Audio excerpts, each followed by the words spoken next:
And a lot of that will be on the plate of Lamar Jackson, who after a bit of a fantasy slump and what's been a disappointing year considering where you drafted him, Lamar Jackson with a great, efficient night in Thursday Night Football, Jay.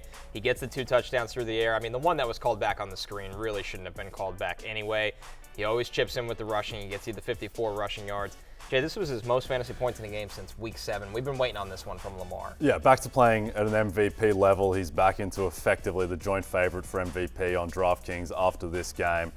He just looked a lot more crisp than last week, and it was a disgrace that holding penalty was called on Odell Beckham on that Zay Flowers 68-yarder. Also, not only did he miss that one, but Cam Taylor-Britt, mate, had to make an amazing play to prevent a touchdown as well on a deep bomb. So Lamar was fantastic. I thought that the touchdown to Aguilar, the fluke tip pot, that was kind of karma for the Zay Flowers, and also the tipped pick 6 last week. So good to see Lamar back in his ways. And also, they have a really tough schedule the rest of the season, which I think is really good for his fantasy value, because he's not going to be able to have these, 155-yard, no touchdown games like he was having previously. He's going to have to do Lamar stuff for them to win, and he's going to be a monster going forward. At the Chargers, then a bye, home to the Rams, at Jacksonville, at San Francisco, all teams that can score. Yep. Miami, week after that. Right. So, even though their defense is really good, right, Lamar just can't sit back. He was my number 1 quarterback this week as well. He finishes with 24 fantasy points. I don't know that he's going to finish the week as a number 1. As the number 1 quarterback, feels like 24 is a number that can be beat by somebody. But if you started Lamar last night, you're very happy, as opposed to the last couple of weeks when you were not. Guys, is Gus Edwards the new Jamal Williams? It feels that way. It really we keep talking about this, like at some point, so Denny's going to come up in the next segment, and after we stop yelling at him, he's going to talk to us about regression files, and you keep thinking that Gus Edwards is going to regress, and at some point he's just not going to score a touchdown. But every week he does, and again, last night's he gets in there twice. I think it's a product as well. They don't really have your end zone terms of target machine for Lamar to throw to. Like it's, Zay Flowers and Odell Beckham and Rashad Bateman. These guys aren't, making Justin Jefferson type of catches in the end zone. So they do run the ball at the goal line, and just Gus Edwards is the guy. 5th straight game with a rushing touchdowns. He has 9 total touchdowns over those 5 games.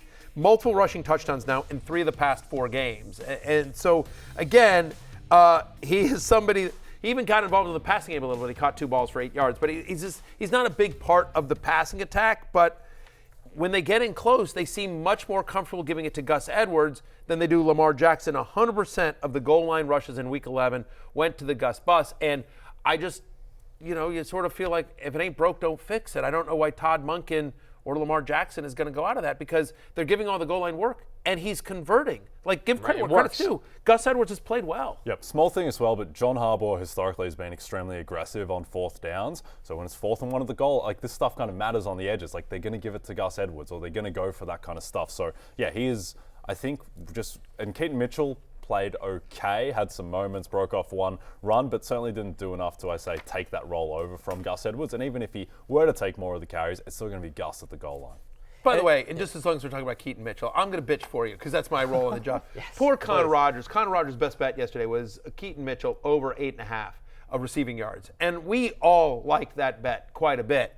And then he catches a ball for 9 yards. Al Michaels said it. He goes, yeah, that's 9 yards. It's 2nd and 1. And then a brutal spot. Ref takes the ball and goes, no. Yeah. He's like, I've got the under. I literally heard him. You saw the lips. He goes, I have the under. Yep. Ball back. I'm joking. I'm not accusing any referee of being on the take. Just a joke. It's just a joke. Certainly fitting with the evening they had. The refs had a tough day at the office. There's no question about this. But yes, that was his only catch. Yep. So the over does not hit. We thought you had it. I thought I said that's 2nd and 1. That was 9 yards. I was watching the game with with David, my oldest son, who's also a degenerate bettor like me, and David and I were like, we were talking about which bets we had for the game, and I'm like, I'm screwed on all my Andrews bets, at this point. I said, but, I had your sack bet, which ended up cashing. Owe gets it done. Owe gets it done, just quarter of a sack at plus money. He tailed you as well. He's very happy. David is. But then, and I was like, Keaton Mitchell. I'm like, okay, well, that just cashed. All right, so I went 2 for 3 with, our bets, and then. Tough break. Tough break. A stack correction. I wouldn't rule that out. I don't think that bet's dead yet. There's a glimmer of hope. There's a glimmer of hope for this. Yeah, we'll see. Listen, with Keaton Mitchell, I think right now, Matthew, it's clear that they like him more than Justice Hill, which is a good sign. But the fact of, like, how do you project him going forward in this offense that is so reliant on Gus in terms of touchdown equity? Lamar is still stealing some rushing. You really feel like they need to be in a script that they're playing from behind where they throw to Keaton Mitchell more, I feel like, and this was not that game. I guess so. I know he only had 5 fantasy points last night. I know it was a disappointing fantasy day. I'm actually sort of encouraged because, again, like, I thought there were moments where you're like, yes, that's the guy. He looks good. Like, right, he looks good. He's speedy, getting around the edge and everything like that. The two things that I think are exciting.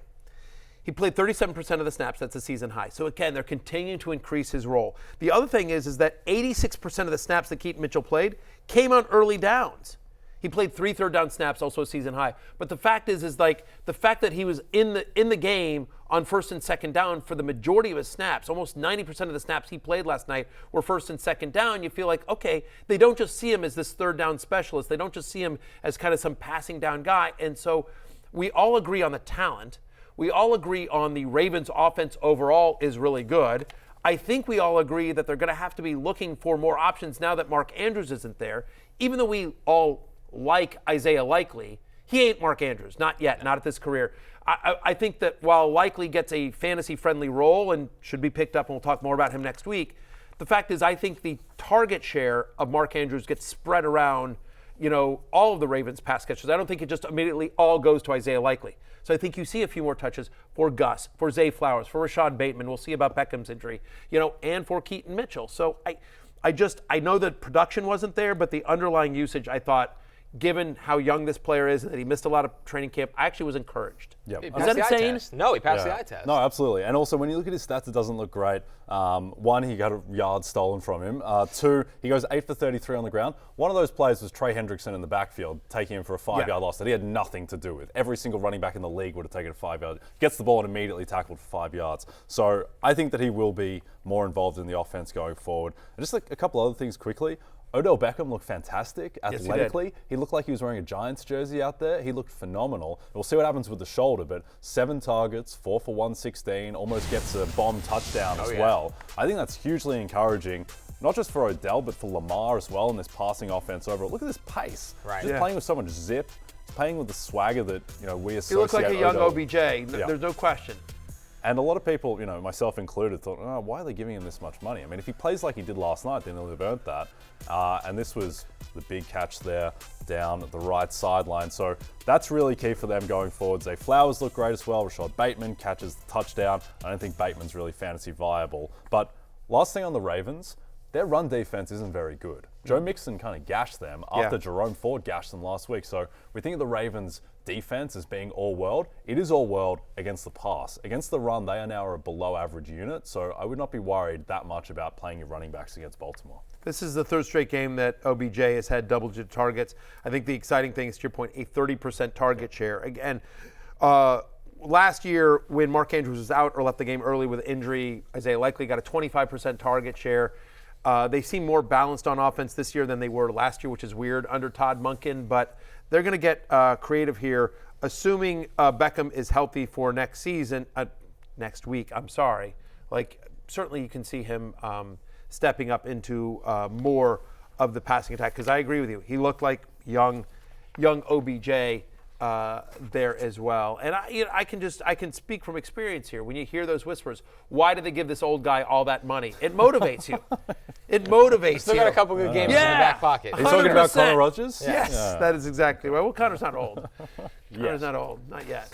But you hear those whispers, and you're like, I'll show them. Okay. And then you take a nap. Good. Very apt. Very apt. Hey, it's Matthew Berry from NBCSports.com and Rotoworld.com, and I want to thank you so much for watching whatever it is you just watched, or if nothing else, being too lazy to click out of the autoplay after this video started, after whatever it is you actually wanted to watch finished. But now that you're here, I'd like to take a moment here to ask you respectfully now, okay? I'm asking you respectfully to subscribe to the NFL on NBC YouTube channel. You'll get the latest Roto-World fantasy news headlines, all sorts of great shows, including my own Fantasy Football Happy Hour. So go subscribe now. Again, I'm asking respectfully.